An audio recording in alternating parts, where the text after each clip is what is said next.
Bonjour, bonsoir, bienvenue sur cette page ou sur cette chaîne.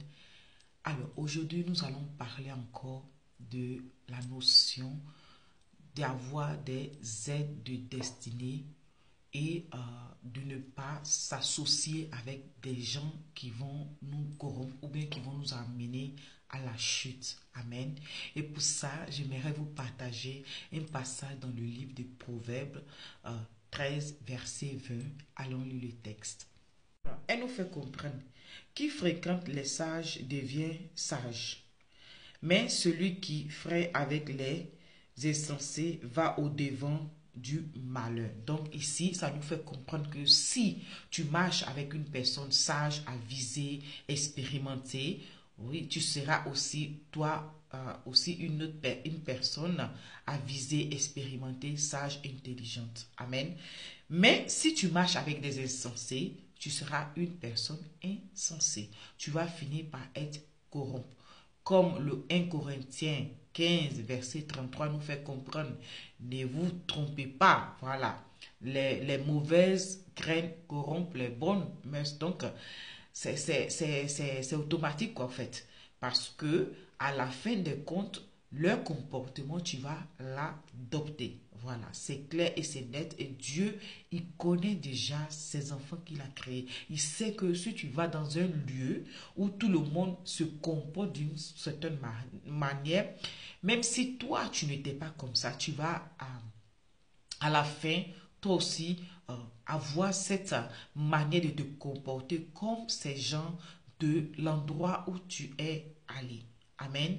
Donc ici, ici, ça nous fait comprendre deux catégories de personnes ou deux types de personnes. La première catégorie, c'est celle qui va marcher avec les sages, c'est celle qui va discerner les aides et destinées ou qui va s'associer avec des personnes qui vont les accompagner dans les prospérité glorieuse, ce que Dieu avait prévu. Mais elle va s'associer, ces personnes vont s'associer avec des personnes qui vont les propulser dans les destinées. Amen. Et nous voyons le cas de Ruth et sa belle-mère Naomi.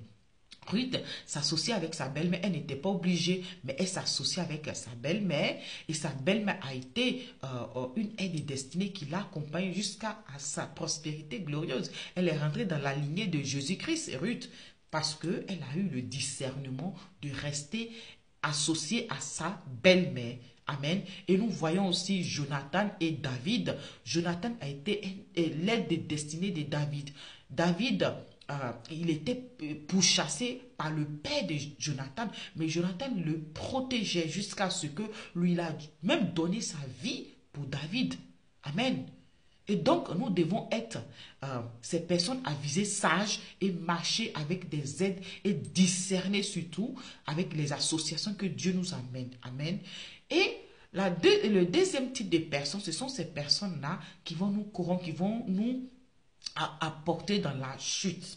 Amen. Il me vient à l'esprit du jeune prophète qui est allé dans une ville où les enfants d'un vieux prophète, un menteur, un prophète qui était un faux prophète, où Dieu avait parlé à ce jeune prophète et ce prophète s'est fait corrompre par ce vieux prophète menteur et cela a affecté sa destinée parce que il a été corrompu, ce que Dieu avait dit de ne pas faire, il s'associe avec ce vieux prophète qui était menteur et il a trouvé la mort.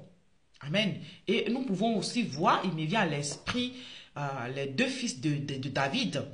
Le fils de David qui avait déshonoré sa fille, qui s'est fait conseiller par un ami.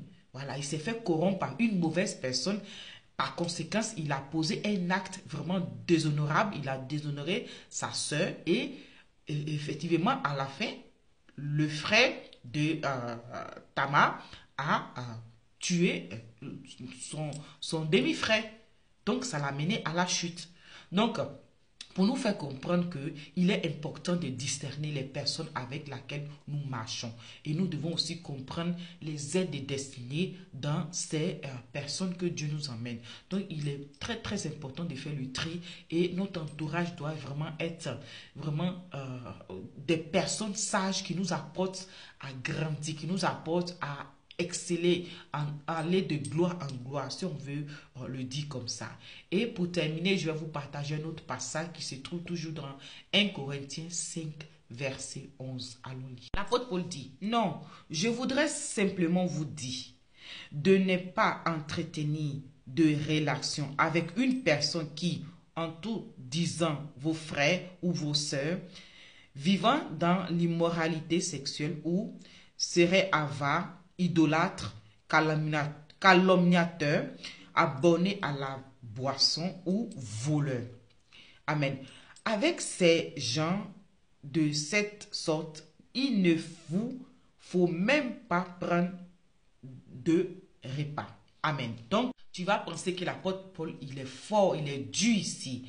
Parce que le Seigneur Jésus-Christ, il allait dans des lieux un peu de débauche où il y avait des gens de mauvaise vie. Parce qu'il était aussi accusé par des pharisiens, des scribes qui disaient non, que lui, il allait au milieu des gens qui ne fallait pas, quoi. Mais Jésus était Jésus. C'est lui qui influençait là où il se trouvait. Il n'était pas influencé par les circonstances qui étaient autour de lui.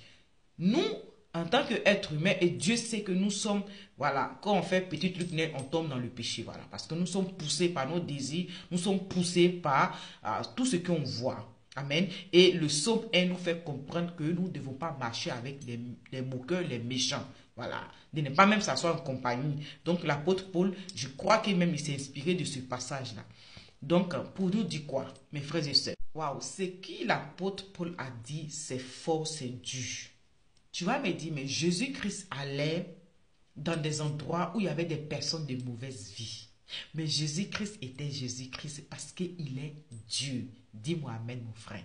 Il est Dieu. Dis-moi amen, ma soeur. Amen. Donc, même Jésus-Christ était accusé par des pharisiens, les scribes, en disant que lui se promenait au milieu de ces personnes qui étaient de mauvaise vie.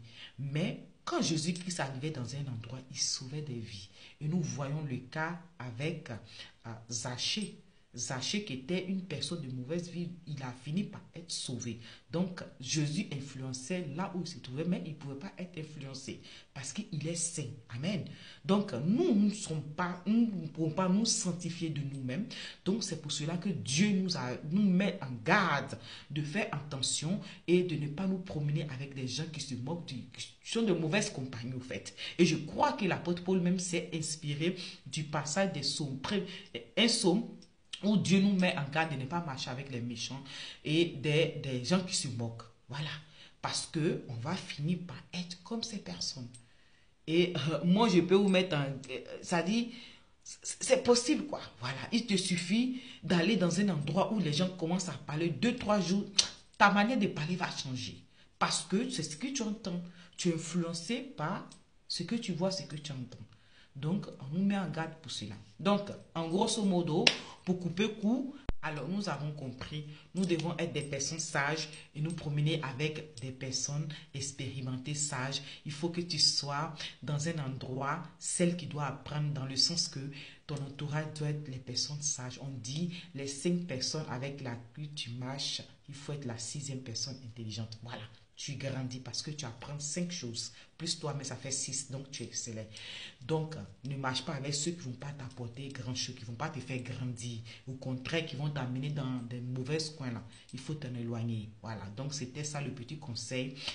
Discernez vos aides et destinées et éloignez-vous des mauvaises graines qui vont vous corrompre à la longue, à la fin. Nous aurons le dessus sur vous. Donc, c'était ça le petit partage.